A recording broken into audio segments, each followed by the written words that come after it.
Geometry Math 1250, circular geometry today, a little review of that. And volume, it's our 24th and final lesson of the year. Let's get started. So, just quick touch on it. This is the second half of the weekly plan, so today includes a lesson and a quiz. Of course, we're going to hit review questions, and we're going to focus on volume and then taking today's quiz. So, as far as the review questions go, what I want you to keep in mind here is that some of these review questions will be similar to the other day's review questions, lesson 23, and some of them will be different. Either way, they're going to emphasize the points that you're going to need to know for the quiz this week and then eventually next week's test. Go ahead. All right. I'm not going to mention it every time, but you know the drill with stop and start. I look at this diagram and I see three missing things. I see the piece from Q to V missing, I see the piece from T to U missing, and the piece from S to T. S to T is easy, super easy. T to U is super easy, and Q to V is actually pretty easy. If the entire length from P to U is 6 and the length from R to S is 2, then QV has to be the difference. 6 minus 2 is 4, so that puts 4 there. 3, because the opposite sides of a rectangle are congruent. And, I guess it's going to fly in at the end of the last 2 over here. I put it there. I guess it's not going to appear as quickly as I thought. As far as the perimeter goes, starting at the top with the 3, I get 3 plus 6 plus 3 plus 2 plus another 2 and then a third 2 plus the 4. That adds up to 22 centimeters. That is the perimeter of the figure.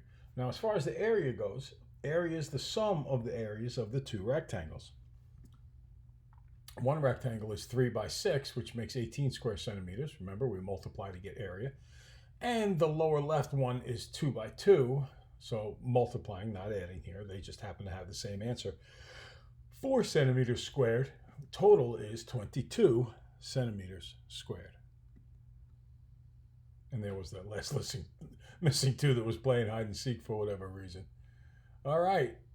You'll notice we had one like this the other day, but today I changed a L to 28, which accounts for the 6s that you would normally have to figure out, but like an idiot, I forgot to put them, animate them to come in after you calculated them. But anyway, let's find the length of LF.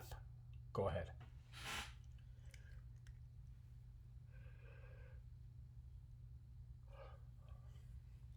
So I recorded last night's lesson at, I guess about 11:50 at night. And today I'm recording the lesson at about 12:25 in the afternoon. So I hope, be a little bit sharper, though I am yawning a little bit. Look, what I'm creating here is a right triangle, okay? Keep in mind, AG and LF are congruent because they're opposite sides of a rectangle. So I need to really find AG in this right triangle on the right. So here's how I come up with the 6. The whole length of the bottom base, the lower base, is 40. The upper base is 28. I subtract and I get 12. And because of the congruence in the isosceles, each of these pieces, EF and GT, are both 6. Now I go to my Pythagorean theorem. Leg squared plus leg squared is hypotenuse squared. 6 squared plus x squared is 10 squared. 36 and x squared is 100. Subtracting the 36, x squared is 64. X is the square root of 64, better known as 8, choice number 2. Now a little work with sectors. Go ahead.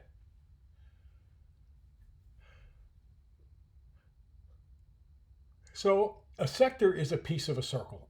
So let's just say that we had a whole circle, and the radius of this circle was 8, and we remember that cherry pie is delicious, apple pies are too.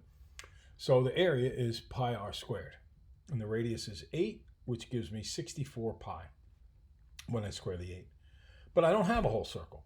I have 40 degrees out of 360 degrees. So I have 40 3/60ths, that's the section, which gives rise to the term sector. 40 3/60ths reduces to a ninth. So that's this section, 1/9, times the overall area, if it was the whole thing, which is 64 pi, which gives you 64 pi over 9.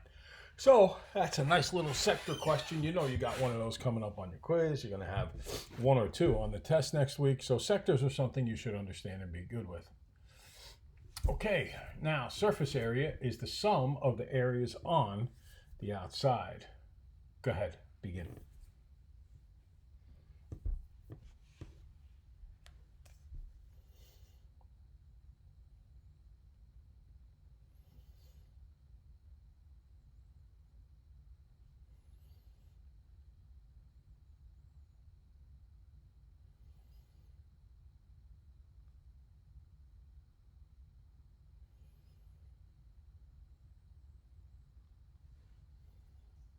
Okay. Now, the sum of the areas makes up the surface area. So first I'm going to think about this rectangle on the right and its area. And that rectangle is 18 by 5. So its area is base times height, length times width, whatever you want to call it. It's 18 times 5, which is 90 square meters in this case. But not only is there the piece on the right, there's also the piece on the left. So I have to double that 90 meters squared and get 180 meters squared. Similarly for the top and the bottom. For the top, it's going to be 7, this length here, or width, times a length of 18. So 7 times 18 is 126. Doubling the 126, I get 252 meters squared. Now let's consider this front rectangle right here. For the front, I get 7 meters times 5 meters, which is 35 meters squared. And then, of course, I double that because with the front, there is the back. And that's 70 meters squared. So I've got a right and a left that pair up. That's why I multiplied by 2 in the first lines. Then the top and the bottom, again, they pair up. That's why I multiplied by 2 in the area of the top middle set of lines. And likewise, the front and the back pair up, which is why I multiplied by 2 for the last set of lines. Now, what's the surface area? Add all those areas up.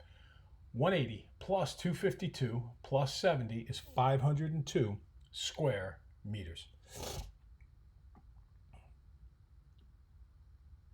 For this one, we just want you to find the area and the perimeter.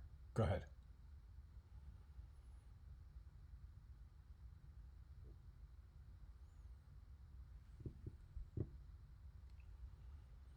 All right, so the first thing you want to do here is extend the side of the rectangle so that you've created two distinct shapes, a rectangle and a right triangle.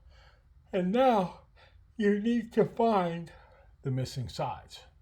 So the first side you're missing here is 6. How do we know that's 6? Because this whole length on the left is 13 and on the right it's only 7. So it has to be 6. For the next one, since the bottom is 17 and the top piece given here is 9, then this missing piece represented by the yellow broken line has to be 8. And I now have a right triangle here, so I can use the Pythagorean theorem. The hypotenuse is always across from the right angle, so n is the hypotenuse. And that means leg squared plus leg squared is hypotenuse squared. 6 squared plus 8 squared is n squared. 36 and 64 is n squared. N squared is, add them up because they're on the same side, 100, square root it, and I get h or n is equal to 10. So the n goes bye-bye, and we got a 10 there. Okay, now, as far as figuring out the perimeter, we have all the information we need already done. Starting at the 10, we're going to go 10 plus 9 plus 7 plus 17 plus 13. Notice I don't use the 6 or the 8. I don't use the 8 because it is completely contained on the inside of the triangle. I don't use the 6 because it is included in the 13. So if I added the 6 at the end, I would be counting it twice, and I don't want to do that. 10, 9, 7, 17, and 13 all sum to 56 centimeters. Notice, of course, with perimeter, it's just the length. The exponent is 1. It's just centimeters, as opposed to area, which is a centimeters times a centimeters, which as x times x is x squared. Centimeters times centimeters is centimeters squared. So the area will always be in squares. Perimeter is always to the first power, area to the second, and volume is always to the third power. Now, I got two different shapes here. I got a rectangle and I got a right triangle. I got to find the areas of both and add them up. So for the rectangle, it's going to be 17 times 7, which is 119 square centimeters, right? 17 times 7 is 119. And centimeters times centimeters is centimeters squared. As far as the rectangle goes, the triangle goes, it's always half the base times height.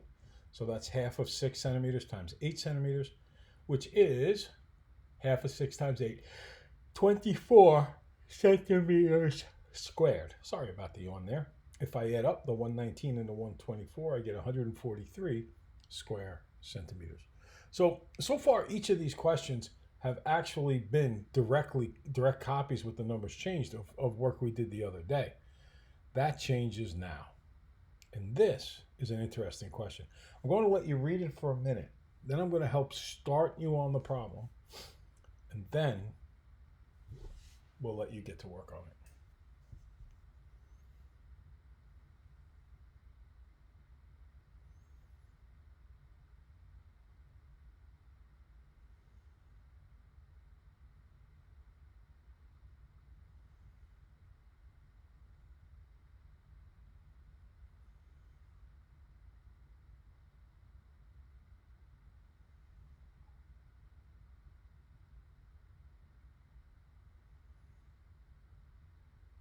Okay. Now that you've read it over, this was actually, believe it or not, a lot of these questions I take are questions that I have found over the years in different math courses. And this question was, I believe, an algebra Regents exam question many years ago. And I remember the year it came out, I just rolled my eyes and said, these kids have never seen a question like this before in their life. It's really, really hard. Just the first step of this is hard because you need to be able to find the length of this diagonal, and you had to recognize that there's a right triangle here. And that right triangle, you need to use the Pythagorean theorem with. So this is 8 inches here, but here's the problem. You don't have this distance here. So then the students needed to recognize a second time, there's the end that you're looking for there because you don't know what it is, that there's another right triangle here, and that you needed to do that right triangle to find n so that you could then do another Pythagorean theorem, a red Pythagorean theorem and a blue Pythagorean theorem, to be able to find the length of the hypotenuse, which is what the straw forms in the blue triangle. And I'm like, this is really hard for a 9th grade student. And so help me, they gave it to them, and the results were a disaster statewide. But you are not a 9th grade student. You're a college student. And this is a challenging question, regardless of what level you are at.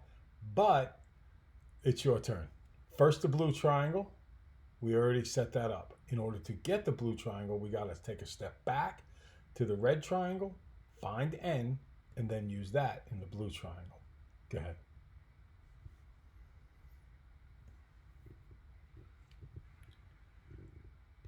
Okay, and we're going to pick that off or start that up on the next video because we're almost out of time on this one.